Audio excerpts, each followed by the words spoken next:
Hello class 10, কেমন আছো তোমরা সবাই? আশা করি প্রত্যেকে ভালো আছো। আমিও ভালো আছি এবং আমার আজকে ক্লাসে ভালো লাগছে ভীষণ এই কথা ভেবে যে আমরা অনেকদিন পরে আবারও তোমাদের সবার প্রিয় চ্যানেল সায়েন্স উইথ মিন্টু স্যারে জীবন বিজ্ঞান ক্লাস নিয়ে হাজির হয়েছি। আমরা বেশ কিছুদিন হলো জীবন বিজ্ঞান ক্লাস করেছিলাম, চতুর্থ অধ্যায় শেষ করেছিলাম। তারপরে অঙ্ক এবং ভৌত বিজ্ঞান ক্লাস নিয়েই আমাদের অধ্যায়গুলো চলছিল। তো যাই হোক, আমাদের ফিফথ অধ্যায় যেটা মাধ্যমিক জীবন বিজ্ঞানের পঞ্চম তথা শেষ অধ্যায়, পরিবেশ, তার সম্পদ এবং তাদের সংরক্ষণ, environment, its resources and reservation, যেটা সংরক্ষণ, সেই পরিবেশ সম্পদ ও তার সংরক্ষণ, এই অধ্যায় নম্বর 5 নিয়ে আমরা আবারও তোমাদের সামনে হাজির হয়েছি। তো যাই হোক, একটু ক্লাসে তোমরা বেশ মনোযোগী হয়ে বসবে, কারণ আজকে মাধ্যমিক জীবন বিজ্ঞানের সবচেয়ে ধামাকাদার ক্লাস হতে চলেছে। কারণ তোমরা জানো এই অধ্যায়টি মাধ্যমিকের সবচেয়ে বেশি প্রশ্ন কিন্তু এই ফিফথ অধ্যায় অর্থাৎ পরিবেশ, তার সম্পদ এবং তাদের সংরক্ষণ থেকে আসে। মোটামুটি আমাদের প্রায় 24 নম্বর মাধ্যমিক পরীক্ষায় এখান থেকে থাকবে। তো একবার দেখে নাও কিভাবে থাকবে সেগুলো। আমরা যে এমসিকিউ টাইপ কোশ্চেন গুলো পরীক্ষাতে পাবো, তাদের 3টে এমসিকিউ এখান থেকে কিন্তু আমাদের করতে হবে, 3টে মনে রেখো। তার জন্য 3 নম্বর থাকবে, 3 নম্বর বরাদ্দ থাকবে, 3 একে 3। 1 নম্বরের যে প্রশ্নগুলো, মানে ভেরি শর্ট টাইপ যেগুলো 1 নম্বরের প্রশ্ন, সেগুলো আমাদের তোমার মোটামুটি 5টা করতে হবে, ঠিক আছে? 1 নম্বরের কোশ্চেন 5টা, যার জন্য 5 নম্বর বরাদ্দ থাকবে। ওখানে 2 নম্বরের যে প্রশ্নগুলো, যেগুলো শর্ট কোশ্চেন বলতে পারি আমরা, 2 নম্বরের, সেই 2 নম্বরের আমরা 3টে কোশ্চেন করতে হবে আমাদের, তার জন্য নম্বর থাকবে 3 দুগুণে 6। আর 5 নম্বরের প্রশ্ন, যেগুলো এসে টাইপ বলতে পারি আমরা, বড় প্রশ্ন যাকে বলি, সেই বড় প্রশ্ন আমাদের 2টি করতে হবে, তার জন্য নম্বর বরাদ্দ থাকবে 10। টোটাল জীবন বিজ্ঞানের এই পরিবেশ, সম্পদ ও তার সংরক্ষণ, এই চ্যাপ্টারের মোট আমাদের যে নম্বর মাধ্যমিকে করতে হবে, দেখো 16, 17, 18, 19, 5-এ 24, মোট 24 নম্বর কিন্তু এখান থেকে থাকবে। সুতরাং বুঝতেই পারছো নম্বর পাওয়ার জন্য একদম দারুণ একটি স্কোরিং জায়গা হচ্ছে এই অধ্যায় নম্বর 5। সেটাকে আমরা প্রত্যেকে খুব মনোযোগ সহকারে করব। এবং এটাও বলে রাখি, বাকি যে 4টে চ্যাপ্টার আমাদের রয়েছে, মানে যেগুলো আমরা অলরেডি কভার করেছি, তাদের মধ্যে সবচেয়ে ইজিয়েস্ট মানে চ্যাপ্টার হলো, সহজতম চ্যাপ্টার হলো এই পরিবেশ, তার সম্পদ এবং তাদের সংরক্ষণ, ঠিক আছে? তো এখানে একটা জিনিস লক্ষ্য করে দেখো, এই যে 5 নম্বর যেটা এসে টাইপ তোমাদের বড় প্রশ্ন আসে মাধ্যমিকে, প্রত্যেকটি অধ্যায় থেকে 1 থেকে 4 পর্যন্ত প্রত্যেকটি অধ্যায় থেকে একটি করে 5 নম্বরের প্রশ্ন থাকে। কিন্তু ব্যতিক্রম দেখো, এখানে অধ্যায় নম্বর 5-এ কিন্তু 2টি বড় কোশ্চেন তোমাদের করতে হয়। সুতরাং বুঝতেই পারছো এই অধ্যায়ের গুরুত্ব। তো যাই হোক, অনেকখানি ইন্ট্রোডাকশন দেওয়া হয়ে গেল তোমাদের, অনেক বকবক করা হয়ে গেল। আসলে জীবন বিজ্ঞান ক্লাসের সুযোগ অনেকদিন পাইনি, ওই জন্য চলো আমরা সবাই একদম 100% এনার্জি নিয়ে আজকের ক্লাসটা শুরু করব। তো চলো শুরু করা যাক আজকের অধ্যায় নাম্বার 5, পরিবেশ, তার সম্পদ এবং তাদের সংরক্ষণ, ঠিক আছে? তো চলো আজকে আমরা ক্লাসের প্রথমেই যেটা আলোচনা করব, সেটা হলো যে এই অধ্যায়ে আমাদের প্রথমেই যেটা পড়তে হবে সেটা হচ্ছে আমাদের বায়ুমণ্ডলের একটি গুরুত্বপূর্ণ গ্যাস হচ্ছে নাইট্রোজেন। তোমরা জানো বায়ু একটি মিশ্র পদার্থ, এবং সেই মিশ্র পদার্থটি নাইট্রোজেন, অক্সিজেন, তোমার জলীয় বাষ্প, বিভিন্ন উপাদান নিয়ে গঠিত, তাই তো? তো বায়ুমণ্ডলে শতকরা হিসেবে আমরা যদি দেখি, সবচেয়ে বেশি পরিমাণে যে গ্যাসটি থাকে সেটি হলো নাইট্রোজেন, যার সংকেত N2, এবং সেটি শতকরা হিসেবে প্রায় 77.17% থাকে, ঠিক আছে? 77.17% বায়ুমণ্ডলে নাইট্রোজেন থাকে। এই নাইট্রোজেনটা প্রোটিনের একটি গুরুত্বপূর্ণ উপাদান। যে প্রোটিন আমাদের দেহ গঠনে কাজে লাগে, সেই প্রোটিনের একটি অন্যতম উপাদান হচ্ছে নাইট্রোজেন। সুতরাং বুঝতেই পারছো নাইট্রোজেনের গুরুত্ব কতখানি। তো এই নাইট্রোজেন অ্যাকচুয়ালি থাকে কোথায়? বায়ুমণ্ডলে, এবং সেটা ম্যাক্সিমাম 77.17%। তো সেই বায়ুমণ্ডল থেকে নাইট্রোজেনটা বিভিন্ন জীবাণু দ্বারা, ঠিক আছে, তারা কি হয় না, বায়ুমণ্ডল থেকে প্রথমে মাটিতে আসে, সেই মাটিতে আবদ্ধ হয়, অর্থাৎ নাইট্রোজেনের বায়ুমণ্ডল থেকে মাটিতে সংবন্ধন ঘটে, সেখান থেকে আবার জীবদেহে প্রবেশ করে, জীবদেহে প্রবেশ করার পর সেই নাইট্রোজেন পুনরায় আবার মাটিতে ফিরে যায়, মাটির থেকে আবার পুনরায় সেগুলো বিভিন্ন প্রকার ডিনাইট্রিফাইং ব্যাকটেরিয়ার দ্বারা বিশ্লিষ্ট হয়ে নাইট্রোজেন রূপে আবার বায়ুতে ফিরে যায়। এইভাবে চক্রাকারে বায়ুমণ্ডলের যে মুখ্য উপাদান নাইট্রোজেন, সেই নাইট্রোজেনের সমতা কিন্তু বজায় থাকে। ঠিক আছে, তো আমরা একে একে সব জানবো আজকের ক্লাসে। একটু আগেই বলেছি আমি, এনার্জি নিয়ে ক্লাসে বসবে, মন দিয়ে শুনবে, তারপরে টেক্সট বুকটা খুলে একবার মিলিয়ে নেবে। ঠিক আছে, দেখবে ক্লাসটি করার পরে যদি একটি বার তুমি টেক্সট বুক খুলে নাইট্রোজেন চক্র দেখে নাও, তাহলে কিন্তু তোমার পড়া তখনই রেডি হয়ে যাবে। ঠিক আছে, তো চলো দেখে নেবো আমরা নাইট্রোজেন চক্র কাকে বলে। প্রথমেই সংজ্ঞাতে আসা যাক সংজ্ঞায়। নাইট্রোজেন চক্র কাকে বলে? নাইট্রোজেন চক্র কাকে বলে? যে চক্রাকার পদ্ধতিতে বায়ুমণ্ডলের নাইট্রোজেন প্রথমে মাটিতে এবং সেখান থেকে জীবদেহে আসার পর পুনরায় মাটি হয়ে বায়ুমণ্ডলে ফিরে যায় এবং পরিবেশে নাইট্রোজেনের সমতা বজায় রাখে, তাকে আমরা বলবো নাইট্রোজেন চক্র। বোঝাতে পারলাম? আরেকবার বলে দিই, যে চক্রাকার পদ্ধতিতে বায়ুর নাইট্রোজেন মাটি হয়ে জীবদেহে প্রবেশ করে, জীবদেহ থেকে পুনরায় মাটিতে গিয়ে সেখান থেকে আবার বায়ুমণ্ডলে ফিরে যায় এবং বায়ুমণ্ডলে নাইট্রোজেনের মানে তোমার পরিবেশে নাইট্রোজেনের সমতা বজায় রাখে, সেই প্রক্রিয়াকে আমরা বলবো নাইট্রোজেন চক্র। ক্লিয়ার? এবারে আসছি আমি নাইট্রোজেন চক্রের ধাপগুলো, এটাই পরীক্ষার জন্য ইম্পর্টেন্ট। নাইট্রোজেন চক্রের ধাপগুলো সম্পর্কে তোমাদের ভালোভাবে বিস্তারিতভাবে কিন্তু জানতে হবে। তো এখানে দেখো, সাধারণত বইগুলোতে 3টে ধাপের কথা তোমাদের বলা হয়েছে, আমরা কিন্তু 4টে ধাপ নিয়ে আলোচনা করব। কি সেই 4টে ধাপ? কি নাইট্রোজেন চক্রের 4টে স্টেপ? নাম্বার 1, বায়ুর নাইট্রোজেন মাটিতে সংবন্ধন হওয়া, অর্থাৎ বায়ু থেকে নাইট্রোজেন মাটিতে। নাম্বার 2, মাটির নাইট্রোজেন জীবদেহে আসা। নাম্বার 3, জীবদেহ থেকে পুনরায় আবার মাটিতে প্রবেশ করা। অ্যান্ড নাম্বার 4, শেষ হচ্ছে মাটির থেকে পুনরায় আবার বায়ুতে নাইট্রোজেনের ফিরে যাওয়া। এই 4টে ধাপ আমি যদি সংক্ষেপে লিখি, ধাপগুলো কি কি হচ্ছে দেখো। নাম্বার 1 কি বললাম? প্রথমে বায়ুর নাইট্রোজেন মাটিতে, ধাপগুলো একটু লক্ষ্য করবে। নাম্বার 2, মাটি হইতে জীবদেহে। নাম্বার 3, জীবদেহ থেকে আবার কোথায় যায়? জীবদেহ হইতে মাটিতে, আবার মাটিতে প্রবেশ করে।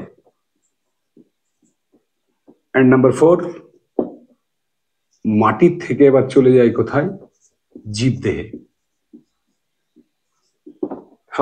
মাটির থেকে এবার চলে যায় মাটি হইতে বায়ুতে, আবার বায়ুমণ্ডলে ফিরে যায়।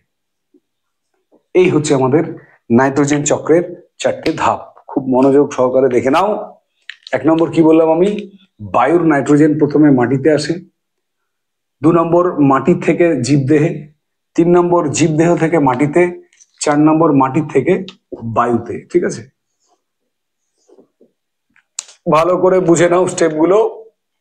আমার মনে হয় না এরপরে আর তোমার আর কিছু পড়ার দরকার আছে। ঠিক আছে, তো প্রথমে দেখো আমি কি বললাম, বায়ুর নাইট্রোজেন মাটিতে, অর্থাৎ যেটাকে আমরা আরো ভালোভাবে বলবো মাটিতে নাইট্রোজেনের সংবন্ধন।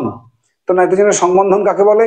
যে প্রক্রিয়ায় বায়ুর নাইট্রোজেনটা বিভিন্ন জীবাণু দ্বারা মাটিতে সংবন্ধন ঘটে, অর্থাৎ মাটিতে মিশে যায়, তাকে আমরা বলবো বিভিন্ন যৌগরূপে। অবশ্য মাথায় রেখো সবসময়, জীবেরা কখনোই বায়ুর নাইট্রোজেনকে সরাসরি সংগ্রহ করতে পারে না, তারা সংগ্রহ করে যৌগ রূপে, হয় নাইট্রাইট না হয় নাইট্রেট, যৌগ রূপে সংগ্রহ করে, সরাসরি নাইট্রোজেন সংগ্রহ কেউ করতে পারে না। তো কাকে বলে নাইট্রোজেন সংবন্ধন? না, বায়ুর নাইট্রোজেন যে প্রক্রিয়ায় মাটিতে বিভিন্ন যৌগ রূপে আবদ্ধ হয়, তাকে আমরা বলবো মাটিতে নাইট্রোজেনের সংবন্ধন। এই সংবন্ধনটা, অর্থাৎ বায়ুর নাইট্রোজেন যে মাটিতে আসছে, এই সংবন্ধনটা 3টে উপায়ে হতে পারে। কি সেই 3টে উপায় দেখে নাও। 1, 2, 3। 3টে উপায় হচ্ছে, একটা প্রাকৃতিক উপায়ে হতে পারে, প্রাকৃতিক। 2 নম্বর হয় জীবজ উপায়ে, আর 3 নম্বর হচ্ছে তোমার শিল্পজাত। দেখে নাও 3টে, প্রাকৃতিক, জীবজ, শিল্পজাত। প্রাকৃতিক, জীবজ, শিল্পজাত। এবং একে একে আসছে এবার। প্রথমে আমি আলোচনা করব প্রাকৃতিক উপায়ে কিভাবে নাইট্রোজেনের সংবন্ধন ঘটে। নাম্বার আচ্ছা, এ 1 2 3 তো দিয়েছি, এবারে এ একের এ প্রাকৃতিক উপায়ে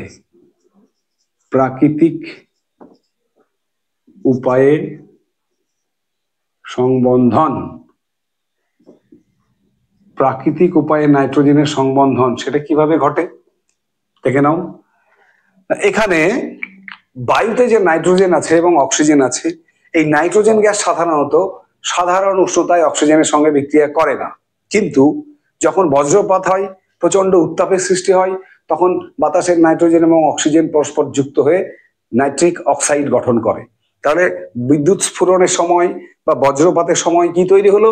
নাইট্রোজেনের সঙ্গে অক্সিজেনের বিক্রিয়ায় নাইট্রিক অক্সাইড তৈরি হলো। বিক্রিয়াটি কিভাবে হয় না, বায়ুর নাইট্রোজেন প্লাস বায়ুর অক্সিজেন মিলিত হয়ে তৈরি হলো 2NO, এটাকে আমরা বলবো নাইট্রিক অক্সাইড। ঠিক আছে, বেশ। দ্বিতীয় ধাপে কি হয়, এই নাইট্রিক অক্সাইড আবার অক্সিজেন দ্বারা জারিত হয়, হয়ে কি তৈরি করে? 2NO2, এটাকে বলা হয় 2NO2 মানে নাইট্রোজেন ডাইঅক্সাইড। নাইট্রোজেন ডাইঅক্সাইড, ঠিক আছে। এই নাইট্রোজেন ডাইঅক্সাইড 2NO2 এটা আবার কি করে, বৃষ্টির জলের সঙ্গে বিক্রিয়া করে, ঠিক আছে। বৃষ্টির জলের সঙ্গে বিক্রিয়া করে কি করবে? দুটো অ্যাসিড তৈরি করবে, একটা HNO2 এবং একটা HNO3। এটা হচ্ছে নাইট্রাস অ্যাসিড, এটা হচ্ছে নাইট্রিক অ্যাসিড। ভালো করে নাম দুটো দেখো, নাইট্রাস আর নাইট্রিক। কেন এমন নাম জানো? আচ্ছা, আগে আরেকবার ধাপটা রিপিট দাও, ভালো করে দেখে নাও এখানে কি কি লেখা আছে, খুব ভালো করে দেখে নাও তোমরা। দেখো লেখা আছে প্রথমে নাইট্রোজেনের সঙ্গে অক্সিজেনের বিক্রিয়ায় নাইট্রিক অক্সাইড তৈরি হয়। তারপরে দেখো 2NO প্লাস O2 সমান 2NO2, অর্থাৎ কি তৈরি হয়? নাইট্রিক অক্সাইড আবার অক্সিজেন দ্বারা জারিত হয়ে নাইট্রোজেন ডাইঅক্সাইড তৈরি করে, তাই না? এই নাইট্রোজেন ডাইঅক্সাইড আবার বৃষ্টির জলের সঙ্গে বিক্রিয়া করে কি কি তৈরি করছে? নাইট্রাস অ্যাসিড এবং নাইট্রিক অ্যাসিড। তাহলে যে কথা বলছিলাম, নাইট্রাস আর নাইট্রিক দুটোর মধ্যে পার্থক্য নিশ্চয় জানো তোমরা। আমরা একাধিক যোজ্যতার কথা শিখেছিলাম। যেটা কম যোজ্যতা তাকে আমরা কি বলি? আশ। আর যেটা বেশি যোজ্যতা তাকে বলি ইক। যেমন ফেরাস অক্সাইড, ফেরিক অক্সাইড। ফেরাসে 2, ফেরিকে 3, তাই না? আয়রনের যোজ্যতা। এখানে দেখো নাইট্রাস 2, অক্সিজেনের পরিমাণ 2, অক্সিজেনের সংখ্যা 2। নাইট্রিক, অক্সিজেনের সংখ্যা 3, অর্থাৎ কম যোজ্যতা আশ, বেশি যোজ্যতা ইক। তার জন্য নাইট্রাস আর এটা নাইট্রিক। এগুলো যদিও এই প্রসঙ্গে আলোচনা করার বিষয় নয়, তবুও একটু জানিয়ে রাখলাম যে আমরা তাহলে কি পেলাম না, প্রাকৃতিক উপায়ে নাইট্রোজেনের সংবন্ধনে আমরা পেলাম প্রথমে বিদ্যুৎ স্ফুরণের সময় বায়ু নাইট্রোজেন এবং অক্সিজেন যুক্ত হয়ে তৈরি করলো নাইট্রিক অক্সাইড। সেই নাইট্রিক অক্সাইডের সঙ্গে অতিরিক্ত অক্সিজেন আবার বিক্রিয়া করে তৈরি করে নাইট্রোজেন ডাইঅক্সাইড। নাইট্রোজেন ডাইঅক্সাইডের সঙ্গে বৃষ্টির জলের বিক্রিয়ায় অ্যাসিড রেইন যেটাকে আমরা বলি, অম্ল বৃষ্টি যেটাকে বলি, সেই অম্ল বৃষ্টি রূপে পৃথিবীর বুকে নাইট্রাস অ্যাসিড এবং নাইট্রিক অ্যাসিড ঝরে পড়ে। এখানে ভালো করে লক্ষ্য করো, এই অ্যাসিড দুটোতে দুটো আয়ন আছে, একটা হচ্ছে দেখো NO2 নাইট্রাইট, আর এটা হচ্ছে নাইট্রেট। নাইট্রাইট আর নাইট্রেট দুটো আয়ন রয়েছে। এই আয়নগুলো কি করে না, এরা বিভিন্ন প্রকার খনিজ পদার্থ, যেমন তোমার পটাশিয়াম, ক্যালসিয়াম, এরা সব মাটিতে আছে। এই ক্যালসিয়াম, পটাশিয়াম এরা কি করে? এরা নাইট্রেট এবং নাইট্রাইট লবণ রূপে মাটিতে নাইট্রোজেনকে সংবন্ধন ঘটায়। ক্যালসিয়াম নাইট্রেট, ঠিক আছে, পটাশিয়াম নাইট্রেট বা ক্যালসিয়াম নাইট্রাইট, পটাশিয়াম নাইট্রাইট, এগুলো সব মাটিতে জমা থাকে। অর্থাৎ এইভাবে প্রাকৃতিক উপায়ে বায়ুমণ্ডলের নাইট্রোজেন মাটিতে চলে এলো। ক্লিয়ার? এতদূর পর্যন্ত ক্লিয়ার? এটা প্রাকৃতিক উপায়ে কিন্তু সংবন্ধন, মাথায় কিন্তু ভালোভাবে ঢুকিয়ে নাও। আমরা কি পড়ছি? আমরা পড়ছি নাইট্রোজেন চক্রের প্রথম ধাপ, যেটা কি বায়ুমণ্ডলের নাইট্রোজেন মাটিতে। সেই ধাপের আবার একটা তোমার উপধাপ বলতে পারো, সেটা কি না প্রাকৃতিক উপায়ে সংবন্ধন। এবারে নাম্বার 2 কি বলেছি? 2 নম্বরে জীবজ সংবন্ধন। তো চলো আমরা এবারে আলোচনা করব জীবজ সংবন্ধন উপায়ে। তাহলে আমি এটা মুছে দিলাম প্রাকৃতিক উপায়ে সংবন্ধনটা। জীবজ উপায়ে সংবন্ধন। তাহলে আমরা এখানে লিখতে পারি 1 নম্বরের বি, সেখানে হেডলাইন দিলাম জীবজ সংবন্ধন। দেখে নাও কিভাবে জীবজ সংবন্ধন ঘটে। এখানে দেখো 3টে নাম মনে রেখো। একটা হচ্ছে বিভিন্ন প্রকার যারা নিম্ন শ্রেণীর জীব, যারা ক্ষুদ্র ক্ষুদ্র তোমার জীবাণু বলতে পারো, মাইক্রোব বলতে পারো যাদেরকে, সেই জীবাণুগুলো 3 প্রকারের আছে এখানে। একটা হচ্ছে স্বাধীনজীবী ব্যাকটেরিয়া যেগুলো, একটা হচ্ছে তোমার মিথজীবী ব্যাকটেরিয়া, আর একটা আছে তোমার ওখানে স্বাধীনজীবী, মিথজীবী, আর একটা রয়েছে সেটা হচ্ছে তোমার নীলাভ সবুজ শৈবাল। ঠিক আছে, এই 3 শ্রেণীর যারা তোমার জীবাণু, তারা কি করে না, তারা ওই তোমার প্রাকৃতিক মানে জীবজ সংবন্ধনগুলো ঘটিয়ে দেয় নাইট্রোজেন চক্রে। ঠিক আছে, সেটা কিরকম করে ঘটে, শুধু নামগুলো তোমাদের মনে রাখতে হবে। স্বাধীনজীবী ব্যাকটেরিয়া, কিছু কিছু স্বাধীনজীবী ব্যাকটেরিয়া রয়েছে যারা তোমার কি করে, বায়ুমণ্ডলের নাইট্রোজেনকে সরাসরি অ্যামোনিয়া রূপে মাটিতে মিশিয়ে দেয়। স্বাধীনজীবী কোনগুলো, যেমন ধরো ক্লস্ট্রিডিয়াম,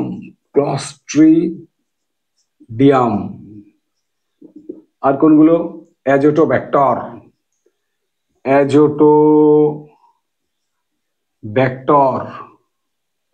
এইগুলো, এই স্বাধীনজীবী ব্যাকটেরিয়াগুলো বায়ুমণ্ডল থেকে সরাসরি নাইট্রোজেনকে কি করে, নাইট্রোজেনকে অ্যামোনিয়া রূপে সংবন্ধন ঘটায়। নাইট্রোজেনকে মাটিতে অ্যামোনিয়া তো হয় না, অ্যামোনিয়া যৌগ রূপে, যেটা NH4+ বলতে পারো, এইভাবে অ্যামোনিয়া যৌগ রূপে মাটিতে তাদের সংবন্ধন ঘটায়। ঠিক তেমনি স্বাধীনজীবীর মতো আছে কিছু নীলাভ সবুজ শৈবাল, নীলাভ সবুজ শৈবাল, যেমন বেশ কিছু নীলাভ সবুজ শৈবালের নাম দুটো মনে রেখো, অন্তত দুটো মনে রেখো তোমরা, পরীক্ষায় কিন্তু শর্ট কোশ্চেন আসে। 2টি নীলাভ সবুজ শৈবাল যারা নাইট্রোজেন সংবন্ধন করে এমন উদাহরণ দাও, তখন বলবো অ্যানাবিনা এবং নস্টক। অ্যানাবিনা এবং নস্টক এরা হচ্ছে নীলাভ সবুজ শৈবাল যারা বায়ুমণ্ডল থেকে সরাসরি নাইট্রোজেনকে অ্যামোনিয়া রূপে মাটিতে সংবন্ধন ঘটায়। নেক্সট হচ্ছে তোমার কি বলেছি, স্বাধীনজীবী নীলাভ সবুজ শৈবাল, আর একটা হচ্ছে তোমার মিথজীবী ব্যাকটেরিয়া। এই মিথজীবীর উদাহরণে তোমরা কি লিখবে, সবার পরিচিত রাইজোবিয়াম। তো এই রাইজোবিয়ামটা কি করে, রাইজোবিয়ামের এই জায়গাটা একটু আলোচনা করার দরকার আছে। সেটা হচ্ছে যারা সিম্বগোত্রীয় উদ্ভিদ, জানো সিম্বগোত্রীয় উদ্ভিদ কারা জানো? মটর, ছোলা, সিম, এই সমস্ত সিম্বগোত্রীয় উদ্ভিদের তোমার মূলে যে গুটি থাকে, সেই গুটিগুলোতে রাইজোবিয়াম বসবাস করে। এখন রাইজোবিয়াম সাধারণত কি করে না, এই সিম্বগোত্রীয় যারা উদ্ভিদ হয় না, আমাদের দেহের যে হিমোগ্লোবিন গুলো রয়েছে, ঠিক হিমোগ্লোবিনের সদৃশ দেখতে, হিমোগ্লোবিনের মতোই দেখতে এক প্রকার যৌগ, যাদের কাছে কিন্তু এই রাইজোবিয়াম গুলো বসবাস করে। এই লেগ হিমোগ্লোবিন যাদেরকে আমরা বলি, সেই লেগ হিমোগ্লোবিনের ওয়ার্ডটা মনে রেখো, পরীক্ষায় মাঝে মাঝে আসে। লেগ হিমোগ্লোবিন,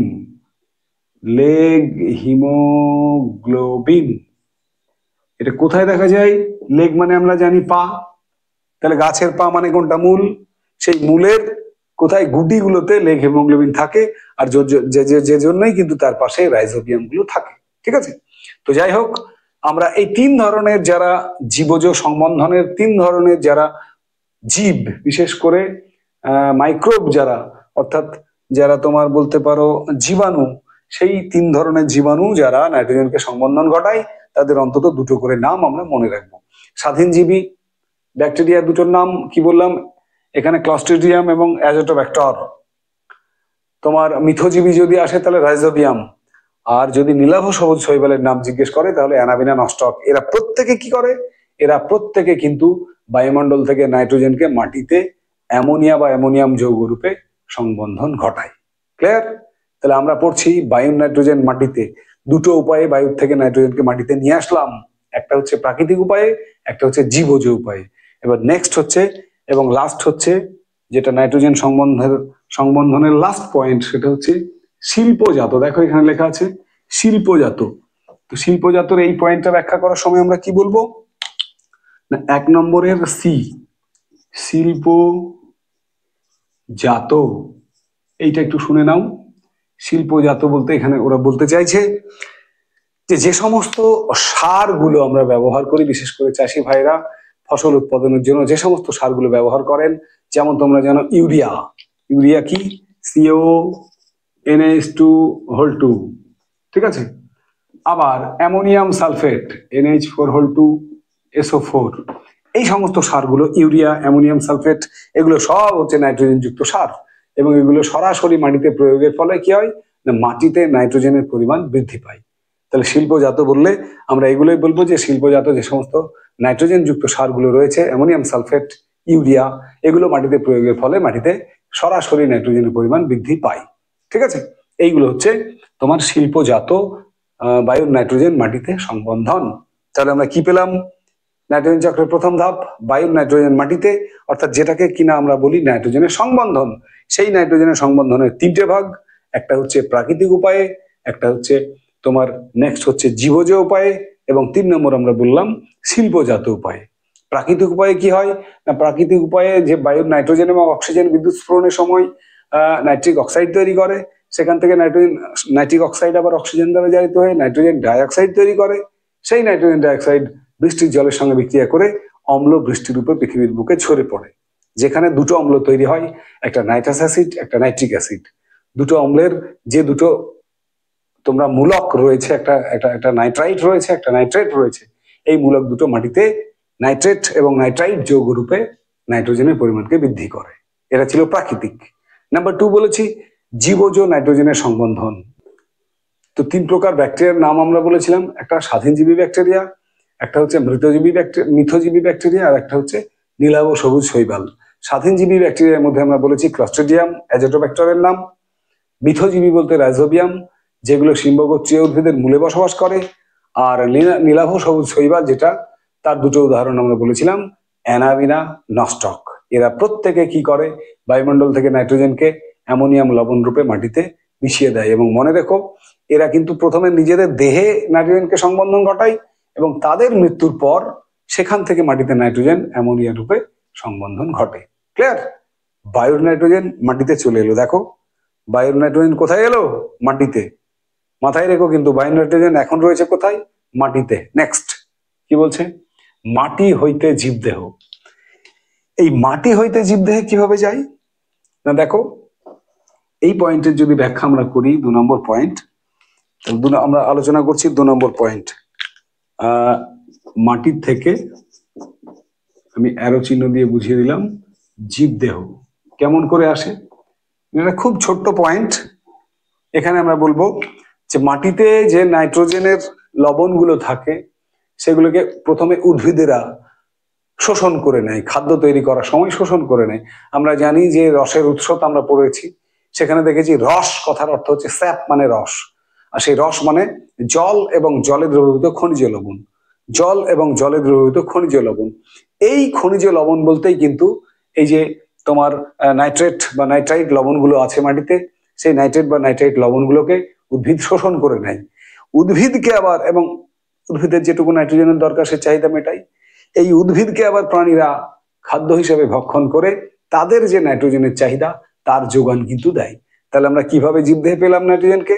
মাটির নাইট্রোজেন নাইট্রেট এবং নাইট্রাইট লবণ রূপে ছিল, সেখান থেকে উদ্ভিদেরা খাবার তৈরি করার জন্য নিজেদের দেহে ঢুকিয়ে নেয় সেগুলোকে।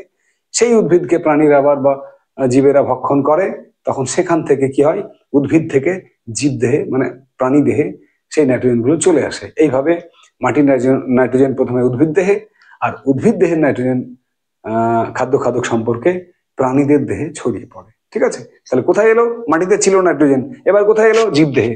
মাটি থেকে কোথায় এলো? জীবদেহে। Number 2 clear. নাম্বার 3, জীবদেহ থেকে মাটিতে। চলো এবারে দেখবো আমরা জীবদেহ থেকে মাটিতে কিভাবে যায়। এই পয়েন্টটা খুব গুরুত্বপূর্ণ পয়েন্ট, এবং সবচেয়ে গুরুত্বপূর্ণ বলতে পারি আমরা এই 3 নম্বর পয়েন্ট, জীবদেহ থেকে মাটিতে। এটা ভালো করে বুঝে নাও। তাহলে এখন বর্তমানে নাইট্রোজেনটা আছে কোথায়? জীবদেহের মধ্যে আছে। এবার যাবে কোথায়? মাটিতে। তার কি কি উপায়? 3টে উপায় আছে। কি কি সেই 3টে উপায় জীবদেহ থেকে মাটিতে যাওয়ার? তাহলে আমরা 3-এর A, 3-এর B, 3-এর C আলোচনা করব। 3-এর A দেখো, একটা হচ্ছে যে রেচন ক্রিয়া। ঠিক আছে, আমরা প্রাণীরা যে মলমূত্রগুলো ত্যাগ করি, সেই রেচন ক্রিয়ার মাধ্যমে, বিশেষ করে মূত্রে তোমরা জানো প্রচুর পরিমাণে ইউরিয়া আছে, আর ইউরিয়ার মধ্যে নাইট্রোজেন আছে। সুতরাং প্রাণীদের যে বর্জ্য পদার্থ মলমূত্র এগুলো ত্যাগ করার ফলে মাটিতে নাইট্রোজেনের পরিমাণ বৃদ্ধি পায়। তাহলে ছিল জীবদেহে নাইট্রোজেন, সেটা ইউরিয়া বা ইউরিক অ্যাসিড, ঠিক আছে, হিবিউরিক অ্যাসিড, এইভাবে বিভিন্ন নাইট্রোজেন যুক্ত যৌগ রূপে বর্জ্য পদার্থ বা রেচন পদার্থ রূপে দেহের বাইরে মাটিতে গিয়ে মেশে। তাহলে জীবদেহ থেকে মাটিতে কিসের মাধ্যমে? রেচন ক্রিয়ার মাধ্যমে। নাম্বার 2, 2 নম্বর খুব গুরুত্বপূর্ণ, 3 বি, রেচন ক্রিয়া ছাড়াও আরো দুটো প্রক্রিয়া আছে। একটা হচ্ছে অ্যামোনিফিকেশন, পরীক্ষার জন্য ভিভিআই, অ্যামোনিফিকেশন। তো চলো প্রথমে আমরা জানবো অ্যামোনিফিকেশন কাকে বলে। আমি স্টার দিয়ে রাখলাম এখানে, ভালো করে পড়বে অ্যামোনিফিকেশন কাকে বলে। দেখো, আমাদের মৃত্যুর পর, জীবেদের মৃত্যুর পর তাদের মৃতদেহগুলো, গলিত মৃতদেহগুলো কি হয়, বিভিন্ন বিয়োজক বা ডিকম্পোজের দ্বারা বিশ্লিষ্ট হয়ে যায়। যারা ডিকম্পোজার, যারা বিয়োজক, তারা আমাদের মৃত্যুর পর আমাদের জীবদেহগুলোকে, পচা গলা জীবদেহগুলোকে বিশ্লিষ্ট করে দেয়। দিয়ে প্রথমে তোমার অ্যামাইনো অ্যাসিডে বিশ্লিষ্ট করে, এবং সেখান থেকে অ্যামাইনো অ্যাসিড থেকে আমরা কি তৈরি করি? অ্যামোনিয়া তৈরি করি। ঠিক আছে, এই যে অ্যামোনিয়া তৈরির পদ্ধতি, একেই বলা হয় অ্যামোনিফিকেশন। বুঝাতে পারলাম? অ্যামোনিয়া তৈরির পদ্ধতিকে বলা হয় অ্যামোনিফিকেশন। কি থেকে? মৃত গলা জীবদেহ থেকে। কার মাধ্যমে? বিভিন্ন অ্যামোনিফাইং ব্যাকটেরিয়ার মাধ্যমে। কারা ammonifying bacteria? Bacillus mycoides, bacillus রামোসাস, এগুলো হচ্ছে সব অ্যামোনিফাইং ব্যাকটেরিয়া। ঠিক আছে, তাহলে অ্যামোনিফিকেশন কাকে বলে? যে প্রক্রিয়ায় মৃত গলা পচা জীবদেহ থেকে বিভিন্ন বিয়োজকের দ্বারা প্রথমে অ্যামাইনো অ্যাসিড এবং পরবর্তীকালে অ্যামোনিয়ায় রূপান্তরিত হয়, তাকে আমরা বলবো অ্যামোনিফিকেশন। অ্যামোনিফিকেশনের সাহায্যকারী কয়েকটি ব্যাকটেরিয়ার নাম: ব্যাসিলাস মাইকয়েডিস, ব্যাসিলাস রামোসাস, যে কোনো নাম তোমরা বলে দিও। ঠিক আছে, তাহলে আমি এখানে আর কিছু লিখলাম না। এখানে মনে রেখো, অ্যামোনিফিকেশন হচ্ছে মৃত পচা গলা জীবদেহ থেকে অ্যামোনিয়া তৈরি। মৃত পচা গলা জীবদেহ থেকে ডিকম্পোজার বা বিয়োজকদের দ্বারা অ্যামোনিয়া তৈরি। ঠিক আছে, অ্যামোনিয়া তৈরির পদ্ধতিকে আমরা বলবো অ্যামোনিফিকেশন। নেক্সট হচ্ছে 3 সি, নাইট্রিফিকেশন।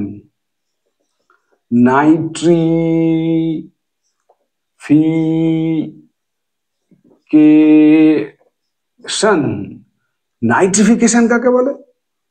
এই পদ্ধতিতে যে অ্যামোনিয়াটা আমরা পেলাম না প্রথমে অ্যামোনিফিকেশনে, সেই অ্যামোনিফিকেশনে উৎপন্ন অ্যামোনিয়াটা যে পদ্ধতিতে প্রথমে নাইট্রাইট যৌগে, তারপরে নাইট্রেট যৌগে, NO2 মানে নাইট্রাইট, NO3 মানে নাইট্রেট।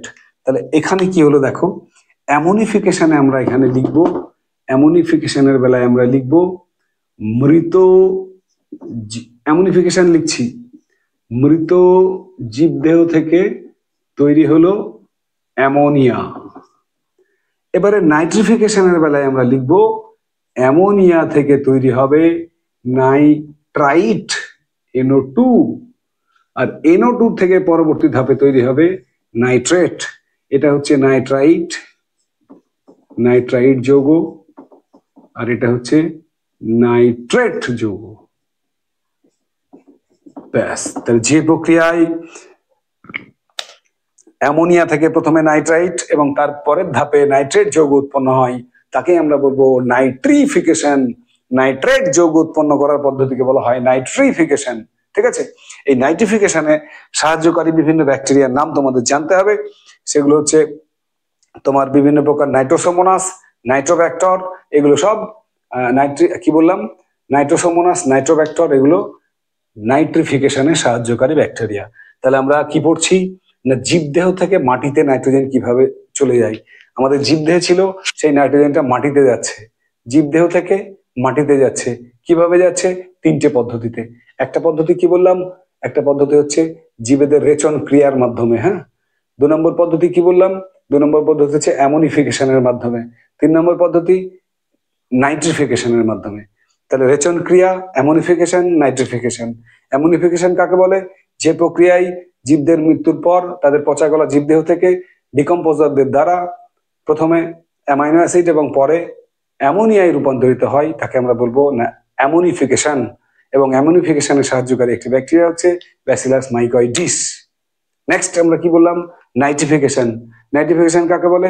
যে প্রক্রিয়ায় ওই উৎপন্ন অ্যামোনিয়াটা কি হয়, প্রথমে নাইট্রাইট এবং পরে নাইট্রেট যৌগে রূপান্তরিত হয় এবং মাটিতে আবার মিশে যায়। দেখো ভালো করে খেয়াল করে দেখো, বায়ু থেকে নাইট্রোজেনকে মাটিতে নামিয়েছিলাম, সেই নাইট্রোজেনকে আবার জীবদেহে প্রবেশ করিয়েছিলাম, এখন জীবদেহ থেকে আবার মাটিতে গিয়ে নাইট্রাইট এবং নাইট্রেট যৌগ রূপে আবদ্ধ হয়ে যাচ্ছে। ঠিক আছে, এইভাবে মাটিতে নাইট্রোজেনের পরিমাণ বৃদ্ধি পায়, অর্থাৎ জীবদেহের নাইট্রোজেন আবার মাটিতে মিশে যায়। তিনটে ধাপ কমপ্লিট। নাম্বার 1 বায়ু থেকে মাটিতে, নাম্বার 2 মাটি থেকে জীবদেহে, নাম্বার 3 জীবদেহ থেকে আবার মাটিতে চলে গেল। এবার কি বাকি থাকলো, মাটির থেকে বায়ুতে। মাটির থেকে যেখান থেকে নাইট্রোজেনকে নিয়ে এসেছিলাম আবার সেখানে ফেরত পাঠাবো। চলো দেখে নিই আমরা মাটির নাইট্রোজেন কিভাবে বায়ুতে যায়। পয়েন্ট নাম্বার 4, মাটি হইতে বায়ুতে। খুব সুন্দর এবং সহজ পয়েন্ট। এইটার ব্যাখ্যা যখন করব আমরা, যে মাটি হইতে, এবার 4 নম্বর পয়েন্ট আমরা কি বলেছি, মাটি হইতে বায়ুতে। এইটার ব্যাখ্যা হচ্ছে একটাই পদ্ধতি, সেটা হচ্ছে ডিনাইট্রিফিকেশন। ডিনাইট্রিফিকেশন, এটাকে বলতে পারি আমি নাইট্রোজেনের মোচন। সেই ডিনাইট্রিফিকেশন কিভাবে হয় দেখো, যে নাইট্রেট NO2 অথবা নাইট্রাইট NO2 এবং নাইট্রেট NO3 যৌগ আমরা পেলাম মাটিতে, সেই নাইট্রেট এবং নাইট্রাইট যৌগগুলো যে পদ্ধতিতে বিশ্লিষ্ট হয়ে বায়ুতে পুনরায় নাইট্রোজেন গ্যাসকে ফিরিয়ে দেয়, অর্থাৎ নাইট্রোজেনকে মুক্ত করে, নাইট্রোজেনকে মোচন করে, তাকে আমরা বলবো ডিনাইট্রিফিকেশন বা নাইট্রোজেনের মোচন। ডিনাইট্রিফিকেশন মানে নাইট্রোজেনের মোচন, নাইট্রিফিকেশন মানে নাইট্রোজেনের সংবন্ধন, আর ডিনাইট্রিফিকেশন মানে নাইট্রোজেনকে ভেঙে দেওয়া, নাইট্রোজেনকে বিশ্লিষ্ট করা, নাইট্রোজেনকে মোচন করা। কোথায়? মাটির থেকে বায়ুতে। ঠিক আছে, তাহলে এই পদ্ধতিটাকে আমরা বলবো ডিনাইট্রিফিকেশন। এবং এই ডিনাইট্রিফিকেশনের সাহায্যকারী কি তৈরি হয়, তাহলে নাইট্রাইট এবং নাইট্রেট যৌগ বিশ্লিষ্ট হয়ে নাইট্রোজেন উন্মুক্ত হয় এবং বায়ুতে ফিরে যায়। ঠিক আছে, এই পদ্ধতিতে সাহায্যকারী ব্যাকটেরিয়া কোনগুলো না, এই পদ্ধতিতে সাহায্যকারী ডিনাইট্রিফিকেশনের সাহায্যকারী ব্যাকটেরিয়া হচ্ছে সিউডোমোনাস। মনে রেখো, সিউডোমোনাস। আরো আছে থায়োব্যাসিলাস, যে কোনো একটা মুখস্থ রেখো। ঠিক আছে, সিউডোমোনাস, থায়োব্যাসিলাস। এই পদ্ধতিকে আমরা বলবো ডিনাইট্রিফিকেশন বা নাইট্রোজেন পুনরায় আবার বায়ুতে ফিরে যাওয়া। তাহলে আমরা কি পেলাম? আমরা পেলাম যে পদ্ধতিতে বায়ুর নাইট্রোজেন প্রথমে মাটিতে যায়, মাটির থেকে জীবদেহ হয়ে আবার মাটিতে ফিরে যায় এবং সেখান থেকে বিশ্লিষ্ট হয়ে পুনরায় বায়ুমণ্ডলে নাইট্রোজেন ফিরে যাওয়া, এই চক্রাকার পদ্ধতিকে আমরা বলবো নাইট্রোজেন চক্র। ঠিক আছে, তো নাইট্রোজেন চক্রের কি পেলাম আমরা? 4টে ধাপ পেয়েছি। একটা হচ্ছে প্রথমে বায়ুর নাইট্রোজেন মাটিতে এলো, মাটির নাইট্রোজেন জীবদেহে এলো, জীবদেহ থেকে আবার মাটিতে গেল, মাটির থেকে আবার বায়ুতে গেল, অর্থাৎ 4টে ধাপ। তোমরা এই 4টে ধাপ যদি খুব একটুখানি সহজে শিখবে, দেখো তোমরা যারা নাচের সঙ্গে যুক্ত, তারা নাচের স্টেপ যারা জানো, তাদের একবার একটু দেখিয়ে দিই। আমি একটু অ্যাঙ্গেল করে দাঁড়াই, তাহলে বুঝতে পারবে। দেখো হাতগুলো তোলো তোমাদের। প্রথমে মনে করো এখানে হাত রাখলাম আমি, ভালো করে দেখো, এটা বায়ুতে রয়েছে নাইট্রোজেন। বায়ুর নাইট্রোজেন প্রথমে কি হবে? মাটিতে, একটা স্টেপ হলো। আবার বলছি, বায়ুর নাইট্রোজেন মাটিতে। সেকেন্ড, মাটির নাইট্রোজেন জীবদেহে। কি বললাম? মাটির নাইট্রোজেন জীবদেহে। কি বললাম? মাটির নাইট্রোজেন জীবদেহে। নাম্বার 3, জীবদেহ থেকে মাটিতে। আবার দেখাই, জীবদেহ থেকে মাটিতে। এন্ড নাম্বার 4, মাটির থেকে বায়ুতে। নাম্বার 4 কি বললাম? মাটির থেকে বায়ুতে। আরেকবার, মাটির থেকে বায়ুতে। তাহলে ফার্স্ট করো, একটু করো, দেখো বায়ুর থেকে প্রথমে এখানে আছি, বায়ুর থেকে মাটিতে, মাটি থেকে জীবদেহ, জীবদেহ থেকে মাটি, মাটি থেকে বায়ু। আবার দেখো বায়ুতে আছি, বায়ুর থেকে মাটিতে, মাটির থেকে জীবদেহ, জীবদেহ থেকে মাটি, মাটির থেকে বায়ু। ব্যাস, 4টে সহজ নাচের স্টেপে নাইট্রোজেন চক্রের 4টে ধাপ কিন্তু আমরা খুব সহজে মনে রাখতে পারবো। যাই হোক, এগুলো কোনো ব্যাপার নয়, তোমরা ইজিলি এমনি সহজেই মাথায় রাখতে পারবে। বায়ু থেকে মাটিতে, মাটির থেকে জীবদেহ, জীবদেহ থেকে মাটি, মাটি থেকে বায়ু, এবং তার ভেতরে কোন কোন পদ্ধতিগুলো কখন বলবো সেইগুলো কিন্তু একটুখানি মনে রেখো। আমি আরো একবার রিমাইন্ড দিয়ে দিচ্ছি তোমাদের, ভালো করে শুনে নাও। প্রথমে বায়ুর থেকে মাটিতে কি কি পদ্ধতি বললাম? বায়ুর থেকে মাটিতে আসার পদ্ধতিকে আমরা বললাম নাইট্রোজেনের সংবন্ধন। সেখানে আমরা বলেছি 3টে উপায়, একটা প্রাকৃতিক উপায়ে, একটা জীবজ উপায়ে, একটা শিল্পজাত উপায়। আর ডিটেলসে গেলাম না। ঠিক আছে। নাম্বার 2, মাটির নাইট্রোজেন জীবদেহে, সেখানে কি বলেছিলাম না, এই মাটিতে যে লবণগুলো আছে, নাইট্রোজেনের যে লবণগুলো আছে অর্থাৎ নাইট্রেট এবং নাইট্রাইট লবণগুলো, সেগুলো প্রথমে উদ্ভিদেরা খাদ্য তৈরি করার সময় তাদের চাহিদা মেটানোর জন্য সংগ্রহ করে, সেখান থেকে পুনরায় আবার খাদ্য খাদক সম্পর্কে প্রাণীদেহের মধ্যে ছড়িয়ে যায়। 3 নম্বর পয়েন্ট, জীবদেহ থেকে পুনরায় মাটিতে। তার জন্য এক্ষুনি আমি 3টে পয়েন্টের ব্যাখ্যা করেছি। একটা হচ্ছে তোমার প্রাণীদের রেচন ক্রিয়ার ফলে, মলমূত্র ত্যাগের ফলে মাটিতে নাইট্রোজেনের পরিমাণ বৃদ্ধি পায়। নাম্বার 2 বলেছি অ্যামোনিফিকেশন, এবং নাম্বার 3 বলেছি নাইট্রিফিকেশন। অ্যান্ড লাস্ট, মাটির নাইট্রোজেন আবার পুনরায় বায়ুতে, সেখানে ব্যাখ্যা করতে গিয়ে আমি বলেছি ডিনাইট্রিফিকেশন, অর্থাৎ নাইট্রোজেনের মোচন। এখানে বলেছি নাইট্রেট এবং নাইট্রাইট যৌগ বিভিন্ন জীবাণু দ্বারা, বিশেষ করে তোমার যে দুটো জীবাণু বলেছি আমি, সিউডোমোনাস লেখা আছে দেখো, সিউডোমোনাস, থিওব্যাসিলাস, এদের দ্বারা কি হয়, এরা নাইট্রেট এবং নাইট্রাইট যৌগকে বিশিষ্ট করে বায়ুতে পুনরায় নাইট্রোজেনকে ফিরিয়ে দেয়। ঠিক আছে, এই হচ্ছে আমাদের নাইট্রোজেন চক্রের 4টে ধাপ। পরীক্ষা এলে আমরা আশা করি 5 নম্বরের কোশ্চেন থাকবে, নাইট্রোজেন চক্র কাকে বলে, সংক্ষেপে নাইট্রোজেন চক্রের ধাপগুলি আলোচনা করো, আমরা পারবো এবার। ঠিক আছে, সব শেষে, আজকের ক্লাসের একদম শেষের দিকে আমি একটুখানি আর একটা পয়েন্ট নিয়ে আলোচনা করতে চাই, যেটা মাধ্যমিকে আসে, সেটা হচ্ছে নাইট্রোজেন চক্রের তাৎপর্য কি। এটা খুব সহজ উত্তর দেওয়া, একটুখানি মনে রেখো, যে কোনো নাইট্রোজেন কেন অক্সিজেন কার্বন যে চক্রগুলো আমাদের রয়েছে, তাদের প্রত্যেকের তাৎপর্য হচ্ছে সেই উপাদানটিকে পরিবেশে তাদের সমতা বিধান করা। অর্থাৎ নাইট্রোজেন চক্রের তেমনি একটি তাৎপর্য হবে যে পরিবেশে নাইট্রোজেনের সমতা বজায় রাখা। নাম্বার 2, আমাদের মানুষের দেহ গঠনে বিশেষ করে প্রোটিনের একটা অন্যতম উপাদান যেহেতু নাইট্রোজেন, সুতরাং নাইট্রোজেন চক্রের মাধ্যমে আমাদের দেহের, বিশেষ করে প্রাণী দেহের যে প্রোটিনের যোগান, সেটা কিন্তু সম্ভবপর হয়। তাহলে এগুলোই হচ্ছে নাইট্রোজেন চক্রের গুরুত্ব। একটা নাইট্রোজেনের, প্রকৃতিতে নাইট্রোজেনের সমতা বজায় থাকে, আর একটা হচ্ছে প্রকৃতিতে যে তোমার নাইট্রোজেনের যে চাহিদা, সেই বিশেষ করে প্রোটিনের যে মুখ্য উপাদান নাইট্রোজেন, তো সেই প্রোটিনের উপাদানের যোগান দেওয়ার জন্য নাইট্রোজেন চক্রটা দরকার আমাদের। ঠিক আছে, তো এটাই ছিল আজকের ক্লাস। একটি প্রশ্ন, বড় প্রশ্ন, নাইট্রোজেন চক্র কাকে বলে এবং তার তাৎপর্য এবং তার ধাপগুলো। ঠিক আছে, তো আমি আশা করি আজকের এই ক্লাসের পর কারো দেখবে বই পড়ারও কোনো প্রয়োজন হবে বলে আমার মনে হয় না। ঠিক আছে, একটু সঙ্গ দিও আমার সঙ্গে, ক্লাসগুলো মনোযোগ দিয়ে করবে, তোমাদের জন্য আমরা এত খাটাখাটনি করি। ঠিক আছে, তো সবটাই